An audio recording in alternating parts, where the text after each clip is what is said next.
सुनो, तुम्हारे बाबूजी तो कब के गुजर गए। अब उनका जो सामान है वो पड़े पड़े कबाड़ा हो रहा है। बेच ही दो, कुछ पैसे आ जाएंगे। बात तो सही है। अगले संडे फुर्सत में यही करेंगे। अगले संडे रोहित सारा सामान कबाड़ी को घर बुला के दे देता है। तभी उसकी नजर बाबूजी की पुरानी टीवी पर जाती है जो इतने सालों तक कूड़े में पड़ी थी, फिर भी चमचमा रही थी। टीवी तो देखो, जैसे एकदम नई हो। हाँ, बाबूजी को टीवी देखना बहुत पसंद था। उनका सपना था कि वो टीवी पे आए। एक बार मौका भी था जब वो अपने गांव के गाने सुनाने किसी चैनल पर जाने वाले थे, पर मैं और मेरा भाई लड़ पड़े और बाबूजी को घर पर ही रुकना पड़ा। चला के देखें क्या? हाँ हाँ, क्यों नहीं, देख लेते हैं। पर शायद ही चले। बाबूजी ने उस लड़ाई के दिन के बाद टीवी देखना ही छोड़ दिया था। टीवी चालू करने के लिए उसमें केबल वायर लगा दिया जाता है।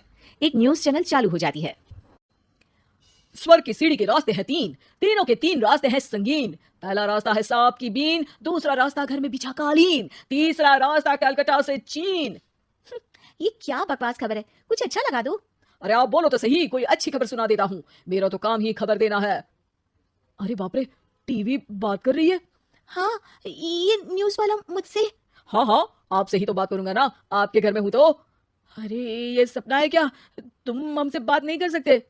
अरे सपना नहीं भाई साहब, ये टीवी जादुई टीवी है। बोलो क्या खबर सुननी है, वरना ब्रेक लेने का टाइम आ जाएगा। सुप्रिया घबरा के टीवी बंद कर देती है। वो क्या था? अरे एक बार और चालू करके देखे, फिर से बात करेगा तो चैनल बदल देंगे। सुप्रिया फिर टीवी चालू कर देती है। अरे ऐसा कोई मुंह पे टीवी बंद करके जाता है क्या? मुझे बुरा लगा आपका नेचर। चाय पानी तो पूछो। सुप्रिया टीवी के बटन से चैनल बदल देती है। अब टीवी पर एक फिल्म चल रही है। अरे ये तो सूर्यवंशम है ना? हाँ, और ये ठाकुर को जहर की खीर दे दी और उसको पता भी नहीं है।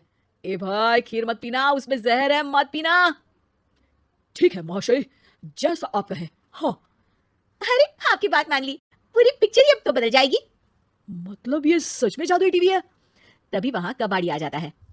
भैया टीवी के 150 रुपए दूंगा, चलेगा? अरे 1.5 करोड़ में भी ना दे तुमको ये टीवी हम। अरे 1.5 करोड़ खरीदने को होते तो तुम्हारे घर में ये पानी चाय नहीं पीता, अंबानी या टाटा के घर बैठा कोल्ड कॉफी पीता। रोहित कबाड़ी का हिसाब करके उसे वहां से चलता करता है और अपने भाई शशिकांत को फोन लगा के बुलाता है। शशि थोड़ी ही देर में वहां पहुंच जाता है। क्या हो गया भैया? अरे बाबूजी का टीवी याद है? हाँ हाँ, जिसमें घुसे रहते थे हमेशा वो, और अपने को कुछ नहीं देखने देते थे। अरे वो अब जादुई टीवी बन गया है। भैया आपकी बकवास करने की आदत अब तक नहीं गई। अरे आपके घर में बच्चे हैं, अब तो बड़ों जैसी बात करो। रोहित जाके टीवी चालू कर देता है। टीवी पर एक जादू का शो हो रहा है जिसमें एक जादूगर है। अब मैं अपनी टोपी में से कबूतर निकालूंगा। श्रिंग ब्रिंग शरिंग बम फोपा फुफी फुफा पाउ। टीवी से कबूतर निकलता है और शशिकांत के सर पर आकर बैठ जाता है। भैया ये क्या हो रहा है? भैया इसे उड़ाओ। ए कबूतर, जा जा कबूतर, चल निकल। अब मैं टोपी में से सांप। सांप सुनते ही शशिकांत कांप जाता है और भाग के टीवी बंद कर देता है। भैया सॉरी भैया, मैं समझ गया ये सच में जादुई टीवी है, पर एक बार और ट्राई करते हैं। पर भाभी कोई दूसरा चैनल लगा हुआ जिसमें डर ना लगे। सुप्रिया टीवी चला देती है और न्यूज लगा देती है। अरे कितने दिनों बाद मुझे याद आया, बताइए क्या खबर सुनाओ। और ये नया आदमी कौन है? ये मेरा भाई है शशिकांत। ओह यस, वही है ना जिससे तुम लड़ लिए थे किसी बात पे और तुम्हारे बुढ़ाओ पिताजी गुस्सा हो गए थे और टीवी को संन्यास दे दिया था। हैं? तुमको कैसे पता ये सब?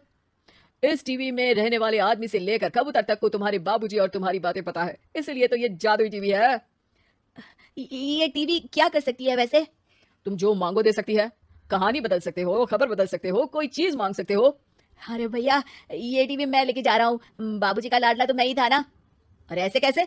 मैं बड़ा बेटा था, अब तक मेरे घर में टीवी थी ना। अब तक कहाँ गए थे पिताजी के लाडले? तुम्हारी गलती का एहसास भी है। अरे भैया ज्यादा ना बोलो वरना भूल गए, आपके दांत तोड़ दिए थे मैंने उस लड़ाई में। मेरी बीवी के सामने मेरी बेइज्जती करता है। रुक। दोनों भाई हाथापाई पे उतर जाते हैं। रुक, बताता हूँ तुझे कि कौन बड़ा है। अरे छोटे का दम तो देख लीजिए आप। ये खबर आपके बाबूजी को देता हूँ। तभी टीवी अचानक बंद हो जाता है। अरे शायद टीवी नाराज हो गया। और लड़ लो, आए बड़े खली बनने। टीवी से एक तेज रोशनी निकलती है और टीवी में बाबूजी दिखाई देते हैं। बाबूजी आप। इतना चकरा क्यों रहा है? अपने बाप को नहीं पहचानता क्या? ये तो ऐसा ही है बाबूजी। प्रणाम बाबूजी। अरे चुप कर, तुम दोनों ही उल्टे हो। तुम्हारी वजह से मैंने टीवी में आने के सपने को छोड़ दिया, तुम्हारी लड़ाई की वजह से। और तो और, जितना मैं अपनी बीवी को नहीं देखता था उतना टीवी को देखता था, वो भी छोड़ दिया तुम दोनों की लड़ाई की वजह से। और अब मरने के बाद जब मैंने टीवी को जादुई टीवी बना दिया तो भी तुम इसका फल लेने की जगह लड़ रहे हो।